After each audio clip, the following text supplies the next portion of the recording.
According to Pew Research, in 2019, there were 73 millennials here in the US. Out of those 73 millennials, 42% in the workforce are dissatisfied with their current employer. The reason they state is for a lack of learning, and they desire to leave. So as a leader, how do we create an engaged workforce?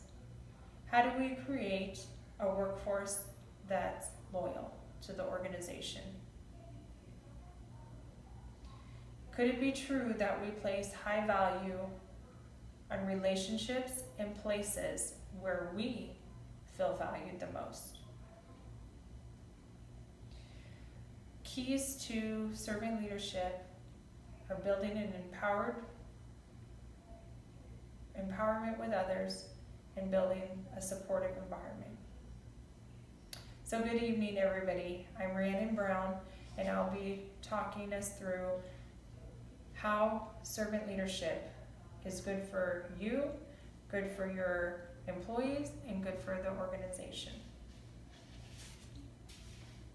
According to the Journal of Business Inquiry, in 2010, they centered a study around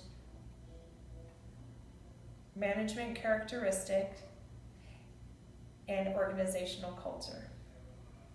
What they found was a correlation between the two.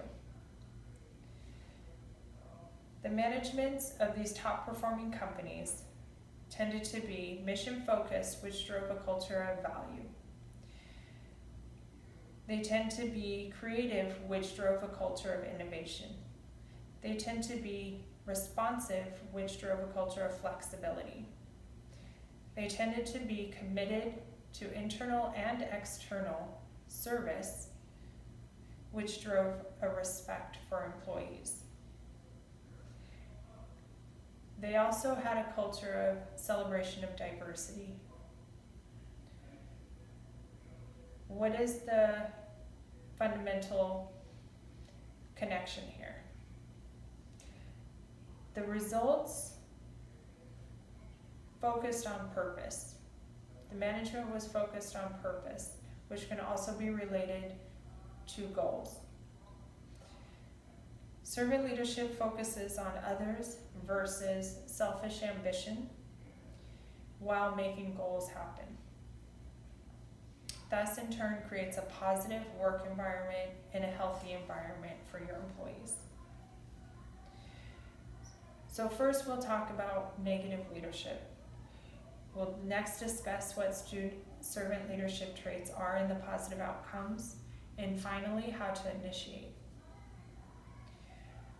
So we talked about an impact of leadership to the company. Let's elaborate on the negative leaders.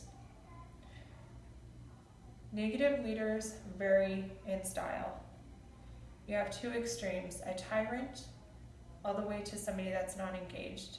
A tyrant is an individual who has still no concern for others on how their effect and their behavior affects others in the workplace. They might fly off the handle and go into fits and rages, and you're the last individual that wants to deliver bad news to this person. Then you have the non-engaged leader. Non-engaged leaders are anything concerned with themselves, but little to be concerned with you. Both of these are two extremes. However, they both exhibit non-engagement in the workplace, and they exhibit no connection with their team members. Both of these are counterproductive characteristics when it comes to creating an environment that's positive and effective in the workplace. Next, you have the individual that's in position of power and authority for personal reason. Again, self-service. They have no passion for those that they serve, and the environment is all about them. What this creates is it creates a non-care for your followers, and it's creates a culture with low morale and low loyalty. Next, you have moral corruption.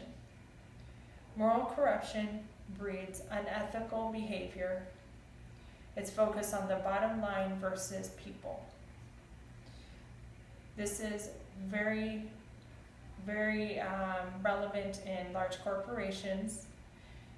Toyota Corporation, for example, in 2007 paid out $1.3 billion for several deaths that occurred due to faulty manufacturing in their vehicles. They lied to the public about their choices. And what this resulted was leaders' choices influence others in the organizational culture. So we reviewed negative self-service leadership. Let's talk about servant leadership, positive results. Servant leadership is a win-win. It's an investment in others. With the examples that were mostly self-centric, they focused on themselves, results, and the bottom line. Servant leadership focuses on a development of others. It focuses on a general concern to serve others. And these behaviors can reap benefits for your organization. By exhibiting servant leadership influence, you're influencing others to recreate that same environment. According to Academy of Strategic Management, service culture creates a positive influence for all stakeholders in the organization. Stewardship of resources and valuing development, investing into training, and open to feedback. This shows purpose, direction, and continual improvement. It also requires the leader to be vulnerable and open to critique. Building trust. Building trust is key to all relationships, not just in your workplace. This is also true to being foundational to servant leaders. Servant leaders are going to be mission focused by building trust through employee empowerment. They value self-awareness, and they also acknowledge the strengths and weaknesses of themselves and others around them. They use this to better understand and navigate from point A to point B in regards to training individuals and to developing plans of action to meet the organizational goals. Servant leaders see themselves low on the pyramid, supporting others, versus on top, lonely. They take responsibility for their team's failures. They also celebrate individual milestones for others. They make sure that the money and recognition are going down to the followers versus themselves being recognized. Their measures of growth are self-awareness, moral, and emotional IQ. So, with that being said, servant leadership is a great option when you want to win all the way around. Let's talk about how to initiate it with practical skills. Being relevant and current in your workplace. You need to orient yourself with accepting weaknesses and strengths and adopt a growth mindset. Growth mindset means that nothing is stagnant. You can improve in all areas, yourself and your team. You give grace and understanding when needed to yourself and others. You don't ask others to do something that you won't do yourself. You have to get comfortable with being uncomfortable. This takes practice.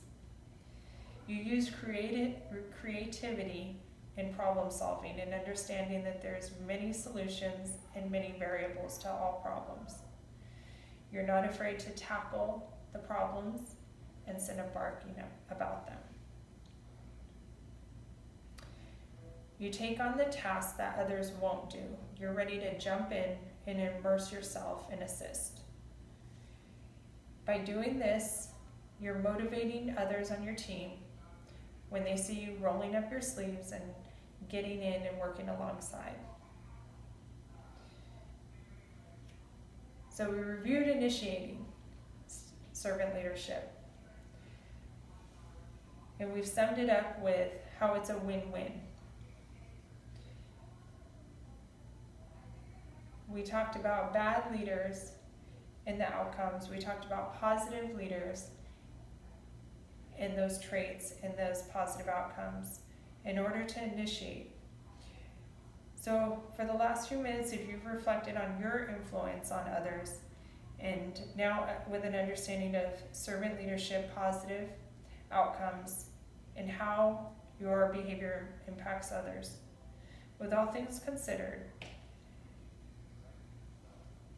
relationships holding most valuable, whether that's leader to follower, or business to business, or business to customer. You can influence others by simply being a servant leader. And you exercise a climate of service by doing this. So I would ask you, what kind of leader do you want to be?